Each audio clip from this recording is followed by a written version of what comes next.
दोस्तों, अब हम केमिस्ट्री का नेक्स्ट चैप्टर पढ़ते हैं। इस क्लास में आपका स्वागत है।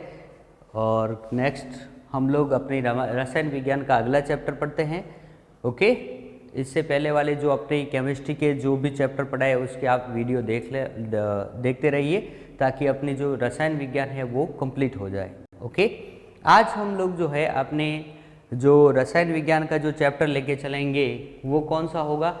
रेडियो एक्टिवता एंड पॉलीमर्स, यानी कि रेडियो सक्रियता और बहुलक, इसके बारे में हम लोग चर्चा करेंगे। ओके, तो बिना किसी देरी के हम लोग जो है स्टार्ट करते हैं अपना पहला जो है रेडियो एक्टिवता। चलो स्टार्ट करते हैं हम लोग कि रेडियो एक्टिवता किसे कहते हैं। ठीक है,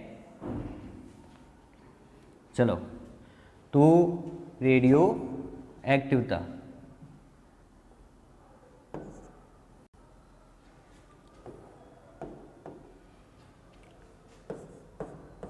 रेडियो सक्रिय,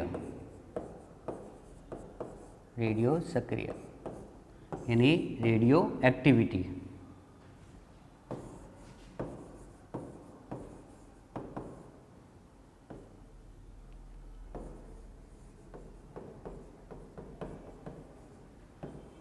रेडियो एक्टिविटी, रेडियो सक्रिय हम लोग पढ़ते हैं। इसको एकदम कहानी की तरह हम लोग जो है देखेंगे और पढ़ेंगे। बिल्कुल, चलो देखते हैं। सन 1896 की बात है। 1896 की बात है। 3 साइंटिस्ट थे। कौन कौन से? एक था अपना हेनरी बैकुरल। दूसरा जो अपना साइंटिस्ट था उसका या थी मैडम क्यूरी।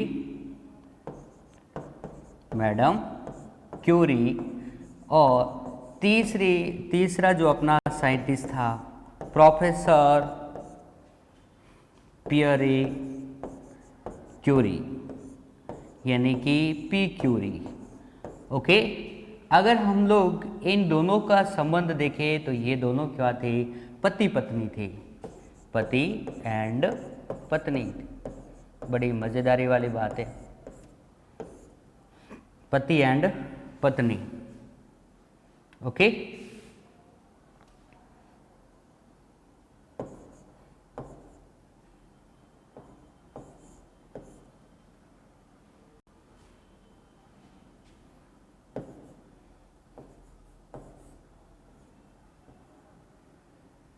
चलो ये हो गया। फिर भी पति जो होता है वो सही नहीं आ रहा है, क्या बात है बेचारा पति।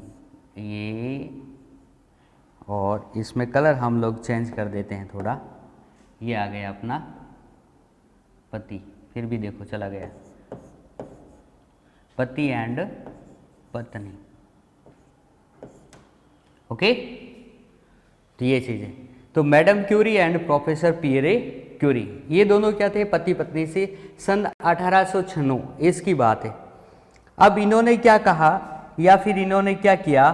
तो इन्होंने देखो एक फोटोग्राफी प्लेट ली। सबसे पहले इन्होंने जो है अपने एक गोदाम था, उस गोदाम के अंतर्गत इन्होंने एक फोटोग्राफी प्लेट ली। ये फोटोग्राफी प्लेट, ठीक है, फोटोग्राफी प्लेट,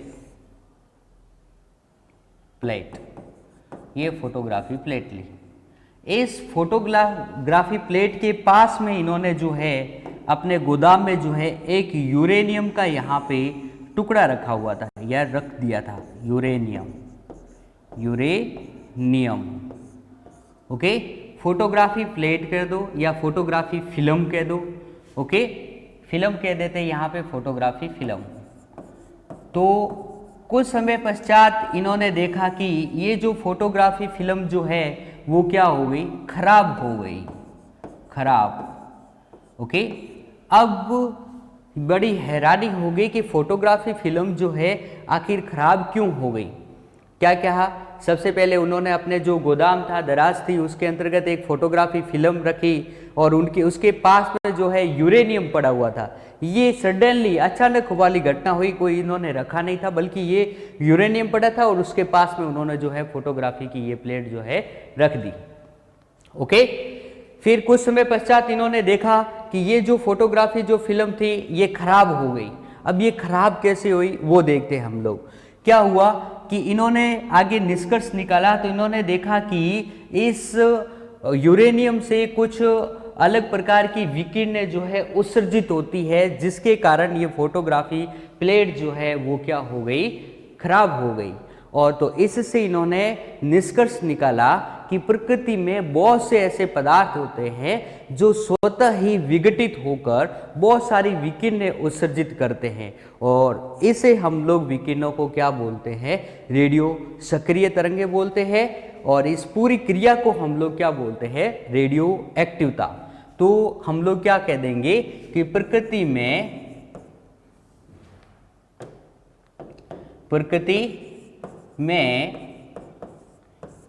में बहुत से ऐसे पदार्थ होते हैं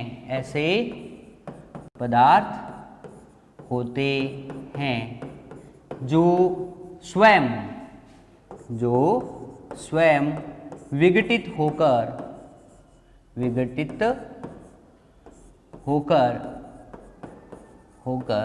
तरंगे उत्सर्जित करते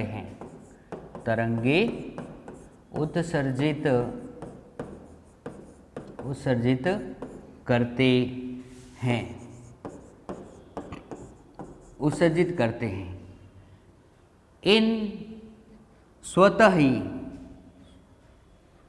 ही विघटित होने वाले पदार्थों को रेडियो एक्टिव पदार्थ, स्वतः ही विघटित होने वाले पदार्थों को स्वतः विघटित होने वाले पदार्थों को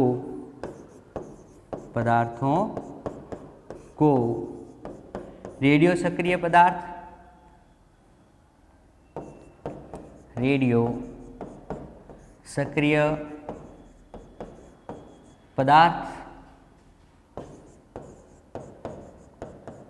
और इस प्रक्रिया को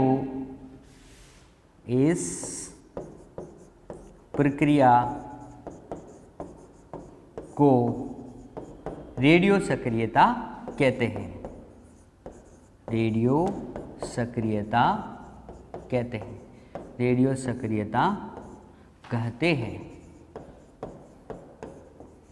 ठीक है, देखो प्रकृति में बहुत से ऐसे पदार्थ होते हैं जो स्वयं विघटित होकर तरंगे उत्सर्जित करते हैं, स्वतः विघटित होने वाले पदार्थों को रेडियो सक्रिय पदार्थ और इस प्रक्रिया को रेडियो सक्रियता कहते हैं।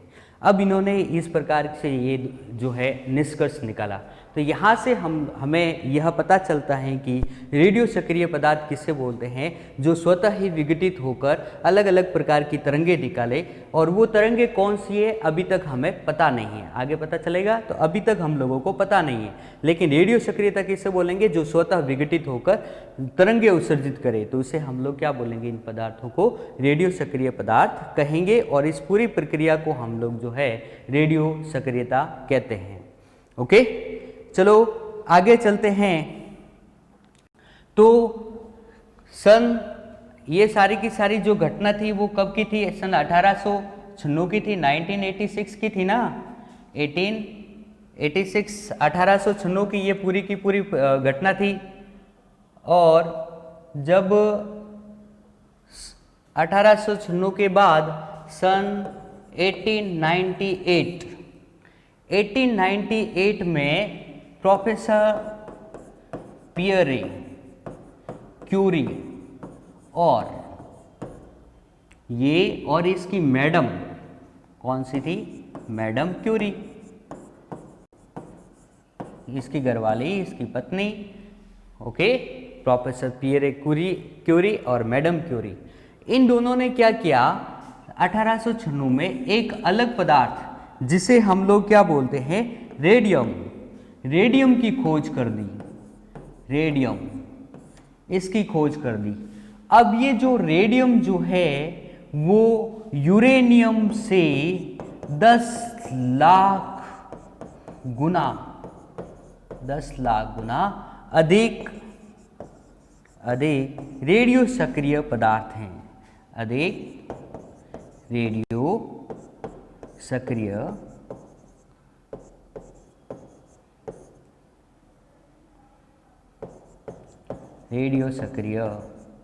पदार्थ हैं। ओके, सन 1896 में प्रोफेसर पियरे क्यूरी और मैडम क्यूरी ने जो है, हस्बैंड वाइफ ने जो है एक रेडियम की खोज कर दी, और यह रेडियम जो है यूरेनियम से 10 लाख गुना अधिक रेडियो सक्रिय पदार्थ है। ये इतना खतरनाक था कि इससे जो है इन दोनों की जो है आंखें चली गई थी। आई बात समझ में ना, इससे इस रेडियम की खोज के कारण जो है यहाँ से इसकी क्या चली गई, आंखें चली गई। ओके, फिर सन 1903 में 1903 में क्या हुआ, 1903 में जो है वो इनको क्या दे दिया गया, फिर नोबेल पुरस्कार दे दिया गया। 1903 में नोबेल पुरस्कार। अब ये नोबेल पुरस्कार किसको दिया गया, वही 3, हेनरी बैकुरल और पी क्यूरी, यहाँ पे शॉर्ट में लिख देता हूँ, पी क्यूरी और मैडम क्यूरी। इनको जो है अपनी इस खोज के लिए इनको 1903 में क्या मिला, नोबेल पुरस्कार मिल गया था। ओके, फिर आगे बात आती है कि इसी के जस्ट बाद में सन 1902 में 1903 में इनको नोबेल पुरस्कार मिला। 1900 इससे एक साल पहले 1902 में 2 साइंटिस्ट आए, एक का नाम था रदरफोर्ड और एक का नाम था सोडी। ये 2 साइंटिस्ट थे। इन्होंने जो है एक यहाँ पे एक प्लेट रखी, क्या रखी, प्लेट। ये एक इन्होंने यहाँ पर एक प्लेट रखी और एक तरफ इन्होंने लिख दिया यहाँ पे नॉर्थ साइड N और एक तरफ इन्होंने लिख दिया S। फिर इन्होंने देखा कि कुछ तरंगे ऐसी होती है, कुछ तरंगे कैसी होती है, इन्होंने देखा कि कुछ तरंगे जो होती है वो नॉर्थ की तरफ चली जाती हैं यहाँ से, और यहाँ पे ये जो था वो नेगेटिव चार्जिंग और यहाँ पे ये जो था वो पॉजिटिव चार्जिंग। ओके, इन्होंने देखा कि कुछ तरंगे इस तरफ चली जाती है और कुछ तरंगे जो है इस तरफ चली जाती है। ओके, और कुछ तरंगे जो है बिना किसी मुड़े हुए सीधे ही चली जाती है। तो इन्होंने यह निष्कर्ष निकाला, जो इस तरफ वाली जो तरंगे थी इन तरंगों को क्या बोला, अल्फा, उस तरफ वाली जो तरंगे थी उनको क्या बोला, बीटा, और बिना किसी भेद वाली यानी जो सीधे ही निकल गई, ये ना तो इधर रही ना ही उधर और सीधे ऊपर चली गई, उसको क्या बोला, गामा। तो यहाँ से अपने जो अल्फा के ऊपर जो चार्जिंग था वो क्या हो गया, प्लस, इसके ऊपर क्या हो गया, माइनस, और ये क्या रहा, उदासीन। बात समझ में आ गई ना। और ये सब किसने बताया था, रदरफोर्ड एंड सोडी ने बताया था। तो इसके ऊपर भी अपने यहाँ से भी क्वेश्चन बनता है कि इसको तो हम लोग क्या बोलेंगे, अल्फा बोलेंगे, इसको हम लोग जो है बीटा बोलेंगे और इसको हम लोग जो है गामा बोलेंगे। बात समझ में आ गई ना। अल्फा, बीटा और गामा। अल्फा के ऊपर धनावेश होता है, बीटा के ऊपर ऋणावेश होता है और गामा के ऊपर जो है 0 होता है। अब आप कहोगे कि इस तरफ वाली जो संख्या, इसको इस तरफ वाली जो थी उसको बीटा कहा। अरे भाई, ऋणावेश और धनावेश दोनों एक तरफ जो है अट्रैक्शन करेंगे। इधर धनावेश है तो इस तरफ क्या जाएगी, ऋणावेश जाएगी, सीधी सी बात है। तो इस तरफ वाली को क्या लिख दिया, बीटा, इस तरफ वाली को क्या लिख दिया था, अल्फा, और सीधी जो निकल गई थी उसको हमने क्या दिया था, गामा। यानी गामा जो होती है वो उदासीन होती है। अब देखो, इससे भी आगे अपने एक क्वेश्चन में ये भी पूछा जाता है कि अल्फा और बीटा, अल्फा एंड बीटा, इसका जो है कुछ ना कुछ द्रव्यमान होता है, द्रव्यमान, ओके। लेकिन गामा का जो द्रव्यमान होता है वो नगण्य माना जाता है। द्रव्यमान क्या माना जाता है, नगण्य, नगण्य, ओके।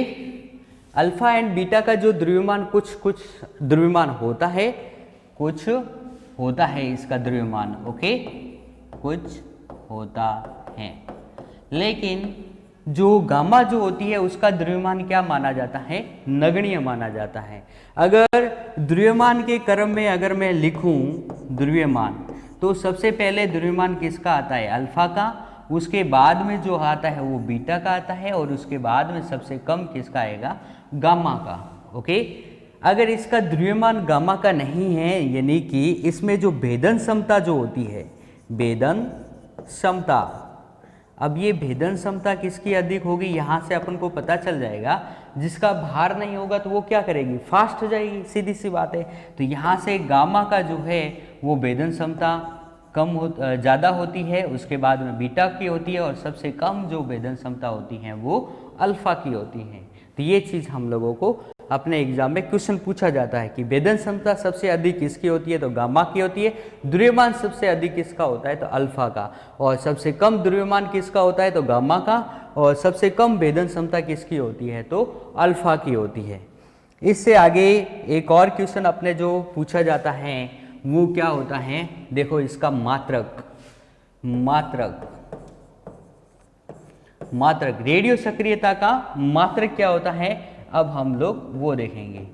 अगर SI में इसका मात्रक देखा जाए तो वो क्या होता है, बैकुरल, बैकुरल। SI में रेडियो सक्रियता का मात्रक क्या होता है, बैकुरल। ये छोटा मात्रक होता है, छोटा मात्रक, इसको हम लोग क्या बोलते हैं, छोटा मात्रक भी बोलते हैं, छोटा मात्रक। और इससे जो बड़ा मात्रक आता है रेडियो सक्रियता का, वो कौन सा होता है अपने पास में मात्रक, वो एक तो होता है अपने पास में क्यूरी, और सेकंड अपने पास में क्यूरी तथा रदरफोर्ड, तो ये चीज़ जो है अपन को ध्यान में रखनी है, ठीक है ना। छोटा मात्रक यानी SI में इसका मात्रक कितना क्या होता है, बैकुरल होता है, और बड़ा मात्रक क्या होता है, क्यूरी तथा रदरफोर्ड, दोनों ही इसके मात्रक होते हैं। तो ये हमारा क्या था, रेडियो सक्रियता था। एक बार मैं जो है आपको वापस बताता हूँ कि क्या हुआ था। सन 1896 की बात है, 3 साइंटिस्ट थे, हेनरी बैकुरल, मैडम क्यूरी और प्रोफेसर पीरे क्यूरी। इन्होंने जो है अपने गोदाम में, ये दोनों क्या थे, पति पत्नी थे, इन्होंने जो है अपने गोदाम में एक फोटोग्राफी फिल्म को रखा, फोटोग्राफी फिल्म को रखा, और उसके पास में जो था वो यूरेनियम पड़ा हुआ था। कुछ समय पश्चात इन्होंने देखा कि ये फोटोग्राफी जो फिल्म है वो खराब हो गई। अब इन्होंने इससे निष्कर्ष क्या निकाला, इन्होंने निष्कर्ष निकाला कि प्रकृति में बहुत से ऐसे पदार्थ होते हैं जो स्वयं विघटित होकर तरंगे उत्सर्जित करते हैं। स्वयं विघटित होने वाले पदार्थों को हम लोग रेडियो सक्रिय पदार्थ बोल देंगे, और इस प्रक्रिया को हम लोग क्या बोलेंगे, रेडियो सक्रियता कहेंगे, ओके। इससे आगे सन 1898 में प्रोफेसर पियरे क्यूरी और मैडम क्यूरी ने जो है वो रेडियम की खोज कर ली, और यह रेडियम जो है वो यूरेनियम से 10 लाख गुना अधिक रेडियो सक्रिय पदार्थ है, जिसके कारण इस मैडम क्यूरी और पीरे क्यूरी की जो है वो आंखें चली गई थी, ओके। फिर 1903 में जो है इन्हें नोबेल पुरस्कार भी मिला इस ऐसे पदार्थों की खोज के लिए। हेनरी बैकुरल, पी क्यूरी और मैडम क्यूरी, इन तीनों को जो है 1903 में जो है नोबेल पुरस्कार मिल चुका है। उससे पहले 1902 में रदरफोर्ड और तो साइंटिस्ट आए। इन्होंने क्या किया, यहाँ पे एक प्लेट रखी, रेडियो सक्रिय प्लेट थी ये। इस प्लेट्स के इस तरफ इन्होंने नॉर्थ साइड और इस तरफ इन्होंने साउथ साइड रखा, इस तरफ नेगेटिव और इस तरफ पॉजिटिव। अब इस प्लेट में से जो है कुछ तरंगे उत्सर्जित होती है जो कि नॉर्थ साइड की तरफ जाती है और कुछ तरंगे साउथ साइड की तरफ जाती है और कुछ तरंगे जो होती है वो सीधे ही चली जाती है। तो इन्होंने इससे निष्कर्ष निकाला कि नॉर्थ वाली साउथ वाली कौन सी होगी, अल्फा, और इस साउथ वाली कौन सी हो जाएगी, बीटा, और जो ना नॉर्थ में ना साउथ में वो सीधी निकल जाती है उसे हम लोग क्या बोलते हैं, गामा। अगर मैं इसके द्रव्यमान की बात करता हूं कि द्रव्यमान जो है सबसे अधिक किसका होता है, तो अल्फा और बीटा का जो द्रव्यमान जो होता है कुछ होता है, मतलब थोड़ा बहुत होता है। आई बात समझ में? अल्फा का जो होता है वो हीलियम के 2 अणु जो है उसके बराबर होता है। यानी आपने को एग्जाम में ये नहीं पूछा जाता है कि कितना होता है, यानी थोड़ा सा होता है, ज़्यादा नहीं होता है, ठीक है ना। बीटा का भी जो है अप्रोक्सीमेटली अल्फा के बराबर होता है लगभग, लेकिन अल्फा और बीटा में से जो है अल्फा का जो होता है वो अधिक होता है। और गामा का जो द्रव्यमान जो होता है वो नगण्य होता है, नगण्य माना जाता है। ओके, द्रव्यमान की बात करें तो सबसे अधिक द्रव्यमान जो है अल्फा का होता है, उसके बाद बीटा का होता है, उसके बाद में जो है गामा का होता है। भेदन क्षमता की अगर बात करें तो जिसका द्रव्यमान कम होगा उसमें जो है भेदन की क्षमता जो होती है अधिक होगी, सीधी सी बात है। यानी गामा और उसके बाद बीटा, उसके बाद में अल्फा। आपको पता ही है भेदन क्षमता मतलब पार कर जाती है। अगर हमारी जो आर्मी है उसको अगर जो है गामा की जो बंदूक होती है, पिस्टल जो होती है, अगर उनमें से अगर गामा किरणें उत्सर्जित करने वाली अगर उनको पिस्टल दे दी जाए तो वो क्या करेंगे, 1 मिनट में जो है सामने वाली जो सेना होती है उसको फिनिश कर देगी। क्यों कर देगी? क्योंकि गामा की जो है भेदन क्षमता अधिक होती है। ओके, अगर ऐसा होता तो फिर नेक्स्ट हम लोग लेके चलते हैं कि मात्रक। इसका जो छोटा मात्रक एसआई में जो मात्रक होता है वो कौन सा है, बैकुरल, और बड़ा जो मात्रक है उसे हम लोग बोलते हैं क्यूरी तथा रदरफोर्ड। यहाँ से अपना जो है रेडियो सक्रिय जो पदार्थ है यानी रेडियो सक्रिय एक्टिविटी जो है, रेडियो सक्रियता, ये चैप्टर यहीं पे फिनिश होता है। नेक्स्ट हम लोग लेके चलते हैं बहुलक। क्या होता है बहुलक वो हम लोग अब पढ़ेंगे। तो देखो बहुलक,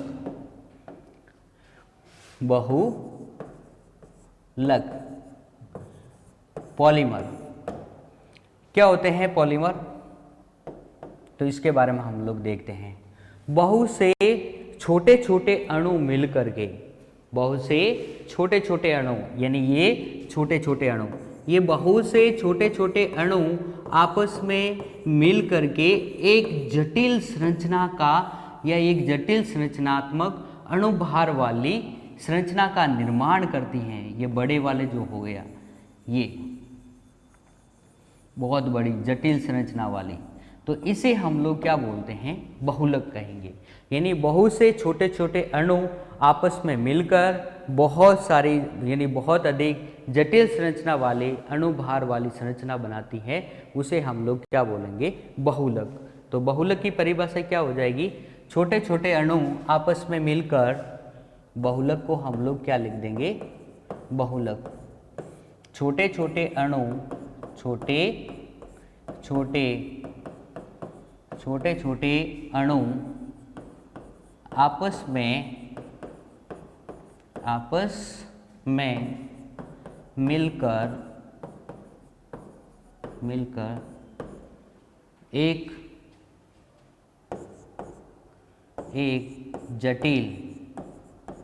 जटिल अणु भार वाली संरचना बनाते हैं, जिसे बहुलक कहते हैं, बहुलक कहते हैं। ओके, छोटे छोटे अणु आपस में मिलकर एक जटिल अणुभार वाली लंबी संरचना बनाते हैं। जटिल अनुभार वाली लंबी संरचना का निर्माण करते हैं। लंबी संरचना, लंबी संरचना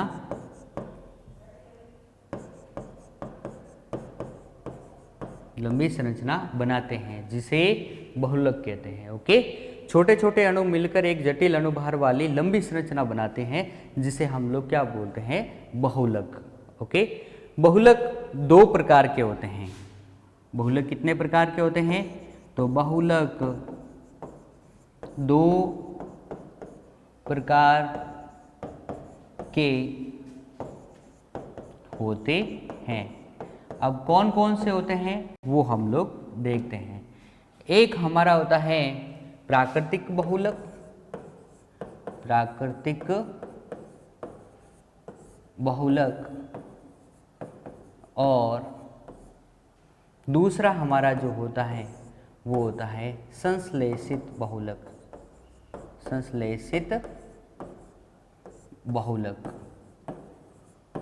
बहुलक, प्राकृतिक बहुलक और संश्लेषित बहुलक। ओके, जो प्रकृति से प्राप्त होता है उसे प्राकृतिक बहुलक कहेंगे और जो मनुष्य के द्वारा बनाया जाता है उसे हम लोग क्या बोलेंगे, संश्लेषित बहुलक बोलेंगे। तो अब हम लोग जो है एक एक करके चलेंगे कि संश्लेषित बहुलक क्या होता है और प्राकृतिक बहुलक क्या होता है। तो नेक्स्ट हम लोग देखते हैं कि पहले नंबर पे अपना आता है प्राकृतिक बहुलक। प्राकृतिक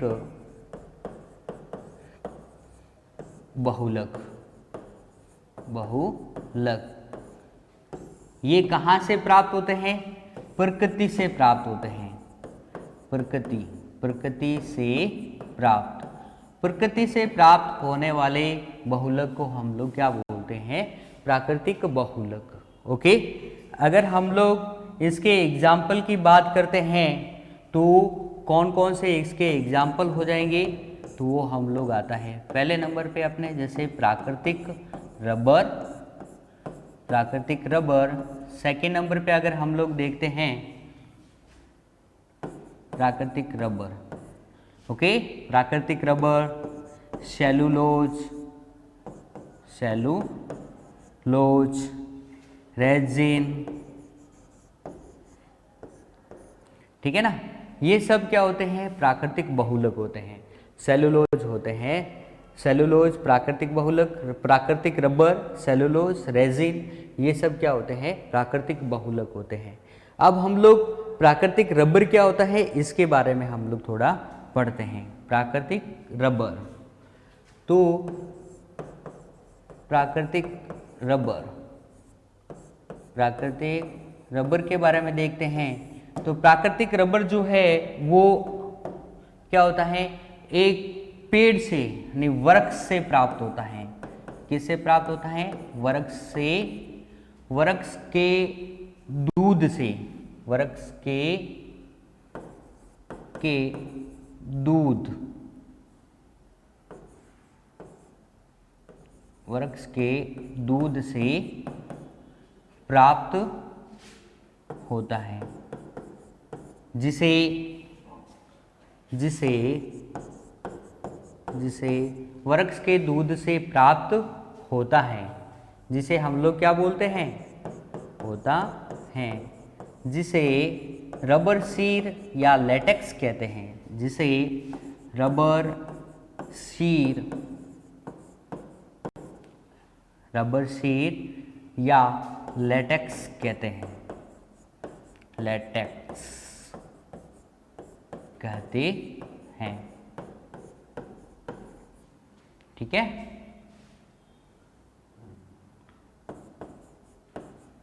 लेटेक्स, ओके, यानी वृक्ष के दूध से प्राप्त होता है जिसे रबर शीर या फिर लेटेक्स कहते हैं। अब प्राकृतिक रबर जो होता है वो आइसोप्रीन का बहुलक होता है। ओके, एक मिनट, इसमें हम लोग ये लिख देंगे कि प्राकृतिक रबर, प्राकृतिक रबर आइसोप्रीन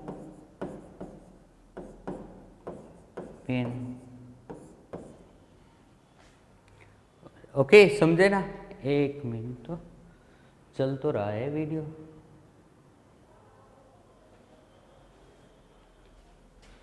ओके, तो प्राकृतिक रबर जो होता है वो आइसोप्रीन का बहुलक है। आइसोप्रीन, आइसोप्रीन का बहुलक है। प्राकृतिक रबर किसका बहुलक है? तो आइसोप्रीन का बहुलक है। ये क्वेश्चन जो है अपने एग्जाम में कई बार पूछा जाता है कि प्राकृतिक रबर जो होता है वो किसका बहुलक है? तो प्राकृतिक रबर जो होता है वो आइसोप्रीन का बहुलक है। आइसोप्रीन। अब इसके अंतर्गत एक चीज और हमें ध्यान में रखना है, ये क्या है? प्राकृतिक रबर, प्राकृतिक रबर। अब इस प्राकृतिक रबर को कठोर बनाने के लिए, क्या बनाने के लिए? कठोर। इस प्राकृतिक रबर को क्या बनाने के लिए? कठोर बनाने के लिए इसके अंतर्गत हम लोग जो है एसिटिक अम्ल डाल देते हैं। कौन सा अम्ल डाल देते हैं? एसिटिक अम्ल। एसिटिक अम्ल, ओके। प्राकृतिक रबर को कठोर करने के लिए इसके अंतर्गत हम लोग क्या मिलाते हैं? एसिटिक अम्ल मिलाते हैं। इससे क्या होता है? रबर जो होता है वो क्या होता है? बहुत ज़्यादा मतलब कठोर हो जाता है और उसमें तन्यता तथा क्या होती है? तन्यता उसमें बहुत कम होता है, लचीलापन उसमें जो है कम होता है। तन्यता तथा सामर्थ्य जो होता है उसमें बहुत कम होता है, तन्यता। ओके, तो यहाँ से फिर हम लोग नेक्स्ट हम लोग यहाँ से लिख देंगे कि रबर में तन्यता, यानी रबर को तन्य करने के लिए या रबर को मुलायम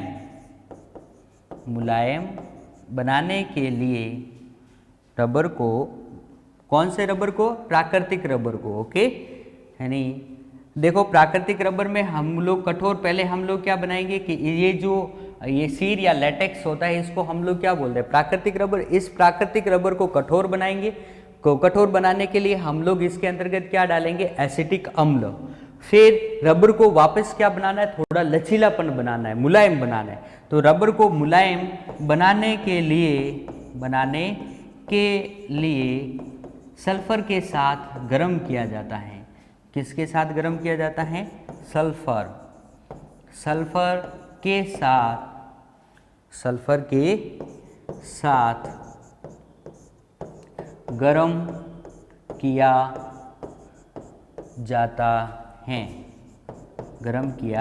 जाता है, जिसे वल्नीकरण कहते हैं। जिसे क्या बोलते हैं? वल्नीकरण। तो अपने एग्जाम में क्वेश्चन आता है कि वल्नीकरण कहते हैं। अब एग्जाम में क्या क्वेश्चन आता है वो देखते हैं। क्वेश्चन एग्जाम में आता है कि रबर को सल्फर के साथ गर्म करना क्या, कौन सी अभिक्रिया कहलाती है? तो वल्नीकरण कहलाती है। सल्फर को रबर के साथ गर्म करना क्या कहलाता है? वल्नीकरण। पहला, रबर को कठोर बनाने के लिए क्या डाला जाता है या कौन सा अम्ल डाला जाता है? तो वो अम्ल कौन सा होगा? एसिटिक अम्ल। और फिर रबर को मुलायम बनाने के लिए या रबर में तन्यता करने के लिए या रबर में लचीलापन लाने के लिए रबर के साथ में सल्फर को गर्म किया जाता है, जिसे वल्नीकरण कहते हैं। और इससे कई बार क्वेश्चन ये भी आता है कि वल्नीकरण में रबर को किसके साथ में गर्म किया जाता है? तो वल्नीकरण में रबर को जो है सल्फर के साथ में गर्म किया जाता है। तो ये हमारा क्या था? प्राकृतिक रबर था। ओके, इससे आगे हमारे क्या आता है? संश्लेषित बहुलक। संश्लेषित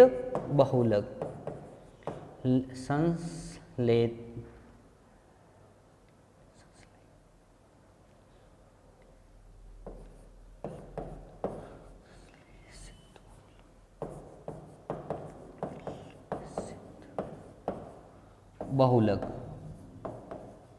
बहुलक मार्कर जो है बहुत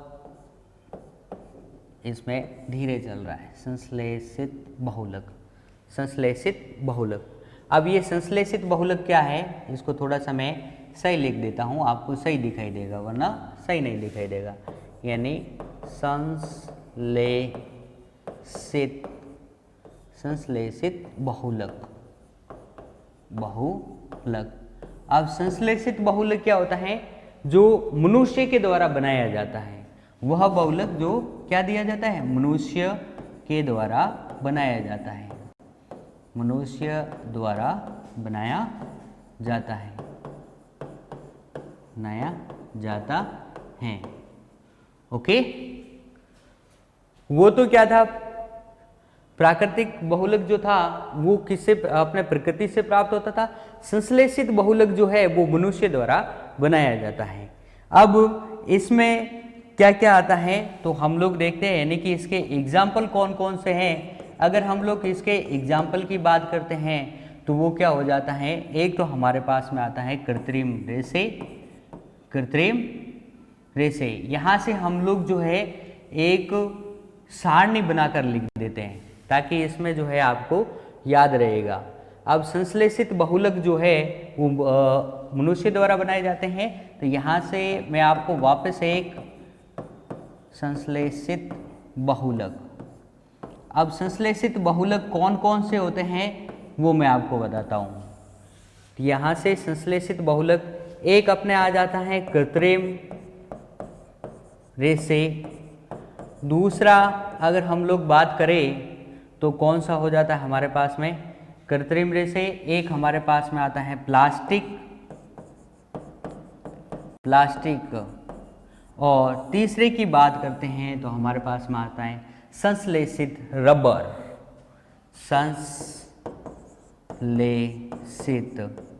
संश्लेषित रबर। अब हमारे एग्जाम में देखो यहाँ से क्वेश्चन जो है पुटअप हुआ है, ये ध्यान में रख लेना। कृत्रिम रेशे जो है वो हम लोग बात करेंगे। अब कृत्रिम रेशे कौन कौन सी हैं ये ध्यान में रखना है। एक हमारे पास में है नायलॉन, नायलॉन, नायलॉन 66। नायलॉन 66 क्या है? एक प्रकार का कृत्रिम रेशा है। ओके, नेक्स्ट हम लोग देखते हैं टेरिलिन, टेरिलिन, जिसे हम लोग जो है क्या बोलते हैं? डेक्रॉन भी बोलते हैं। क्या बोलते हैं? डेक्रॉन। ओके, और तीसरे नंबर पे अपने आता है रेयॉन।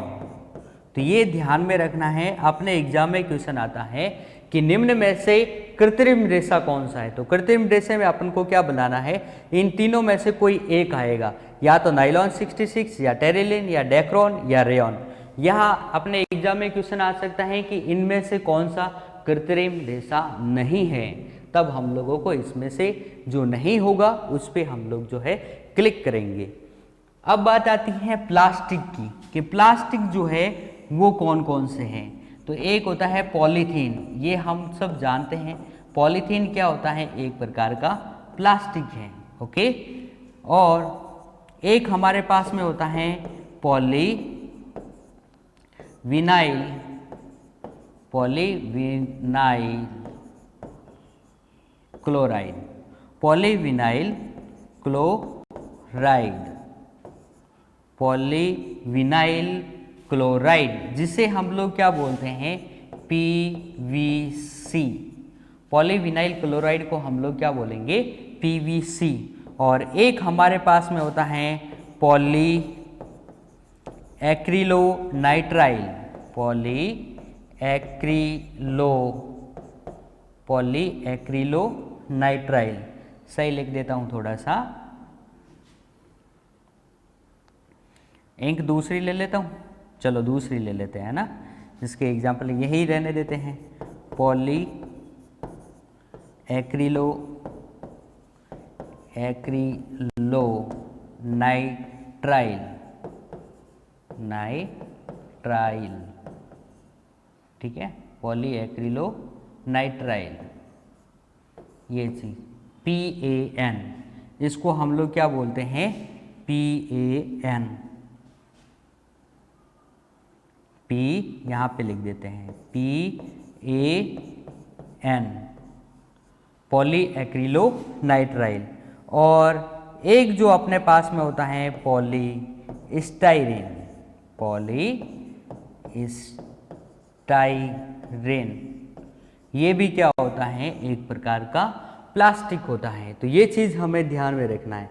तो प्लास्टिक कितने हो गए, एक तो पॉलीथीन हो गई, एक पॉलीविनाइल क्लोराइड, और एक अपने पास में पॉलीएक्रिलोनाइट्राइल और पॉलीस्टाइरीन। पॉलीविनाइल है ये, ठीक है ना, ई है, PVC यानी polyvinyl chloride, पॉलीएक्रिलोनाइट्राइल, polystyrene. Okay.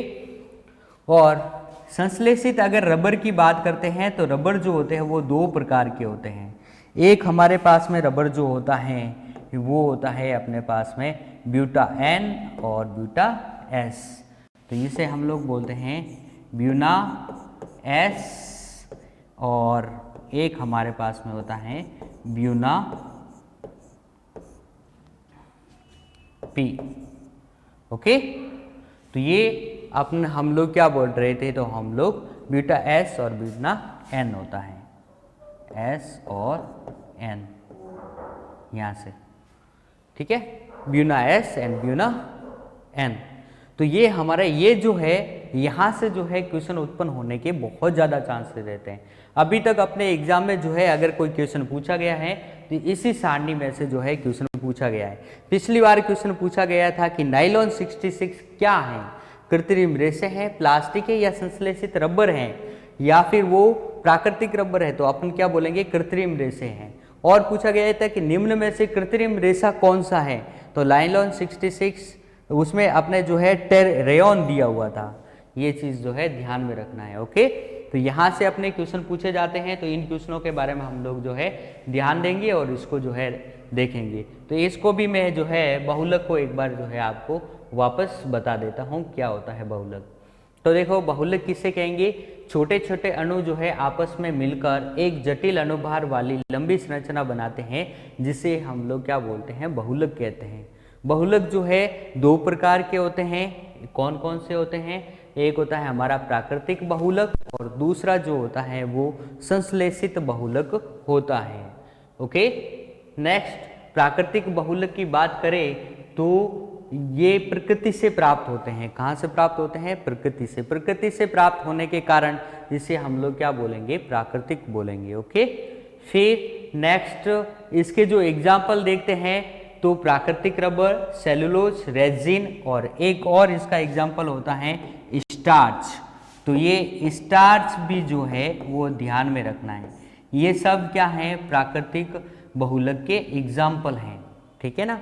Next हमारे पास में आता है कि प्राकृतिक बहुलक जो है वो क्या होता है, प्राकृतिक रबर क्या होता है वो देखते हैं। प्राकृतिक रबर जो है वृक्ष के दूध से प्राप्त होता है, जिसे रबर सीड या फिर लेटेक्स कहते हैं। प्राकृतिक रबर किसका बहुलक है, तो आइसोप्रेन का बहुलक होता है। ओके। प्राकृतिक रबर को कठोर बनाने के लिए उसमें हम लोग जो है एसिटिक अम्ल मिलाते हैं। ओके। फिर ये कठोर हो गया, अब कठोर इतना कठोर हो गया कि इसका हम लोग यूज नहीं कर सकते, तो इसको वापस जो है हम लोग क्या बनाएंगे, थोड़ा सा मुलायम बनाएंगे।